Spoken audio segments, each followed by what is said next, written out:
Hello fellow 3D enthusiast, my name is Ian, and today I wanted to show you how you can turn this into this. And while this is pretty cool, you can see it's pretty messy, so how the heck could this even be useful? Well, as a visual effects artist, I do lots of texture projection, and if you take a look here, if I hide this, you can see we've got some stuff that is actually pretty nice and clean that I've texture projected, but just projecting from an image, I don't know how far back it goes. So is this actually the right spot for the tire? Is this the right spot for this exhaust pipe? Who knows? Well, with a 3D scan, that sounds like an advertisement. With a 3D scan, you can actually see where the depth is and the Z position, so to speak, of all these objects. And also you get some sweet rusty bits. Okay, let's start out real quick with what kind of footage will set you up for success in a 3D scan. I'm going to start out by letting you know the footage you're seeing right now is not ideal footage, but here's the checklist of what you want to try and get in your video. You're going to want to close down your aperture so that you get a nice deep depth of field. Lots of things are in focus at the same time. And you're going to want a fast shutter speed so you don't get any motion blur. And the reason for the closed down aperture and the fast shutter speed is just we're trying to eliminate any part of the footage that could end up being blurry, because blurry crap does not photo scan very well. And the third thing we're going to want is a nice cloudy day without any directional sunlight. That way our textures are going to be nice and clean and they won't have any light baked into them. Now with that said, the footage I got here is breaking all of those rules. I have a wide open aperture. The shutter speed is real slow, and the sun was beaming down on me. But I did end up with a pretty decent scan, because... Okay, so in the video sequence editor in Blender, which you can get to by going File, New, Video Editing, we are going to load in our footage. You can see we got something pretty nice right here. And once I've loaded in this footage, I'm going to hit X, just getting rid of the audio track, and I'm going to go through kind of frame by frame, and just make sure that there aren't any parts of the footage that are super blurry.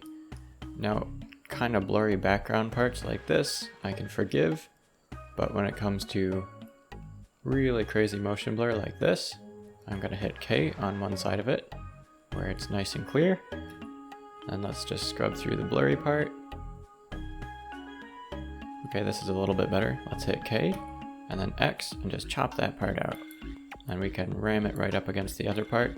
And it's gonna jump a little bit in the footage, but it's okay, we don't need it as footage. We're just using it to export a whole bunch of images. But I'm gonna go through and just delete all the parts that are crazy blurry.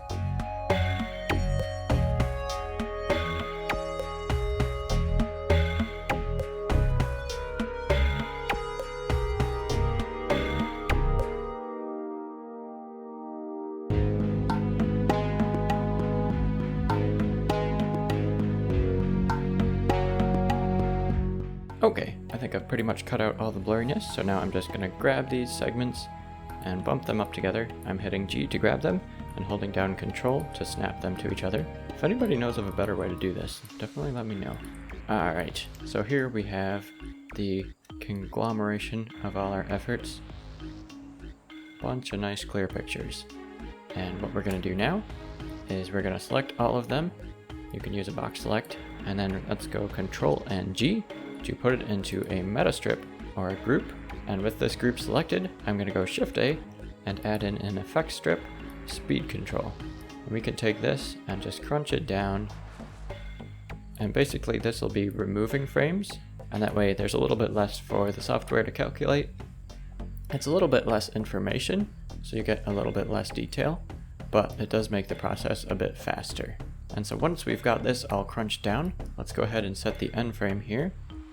I'm going to go Control and End on my keyboard to set the end frame, and then you just set the output folder. Rendering it as PNGs is good, and then just go up and hit render. And I will see you in Meshroom. Alright, so the first thing we're going to want to do in here is import some photos. So let's see if we can hop to photos. I'm going to just drag these into here, and you can see these load in pretty quickly. Now Meshroom is actually pretty nice and simple to work with. We've basically got photos in here, and we press the start button. But I can tell you right now, if you don't have Cuda, which I'm pretty sure is a flesh-eating expensive fish that people put in their computers, not really sure. Apparently it makes things go faster. Basically, if you don't have it, these 3 nodes here, Prepare Dense Scene, Depth Map, and Depth Map Filter, are not going to work. So, since I don't have that, I'm going to select all these guys and hit delete. Just get them out of here.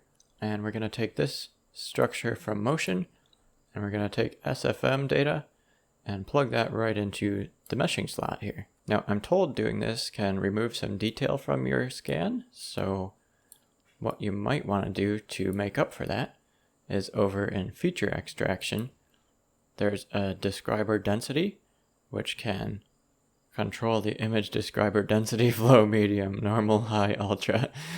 So basically with normal, it's not very much. And with ultra or high, you get a lot more detail in there. But it does take quite a bit longer. So for this example, I'm just going to set it to medium, and that'll just make things a little bit faster for us. So that's pretty much all the setup you need to do. We just need to save it before we press this green start button.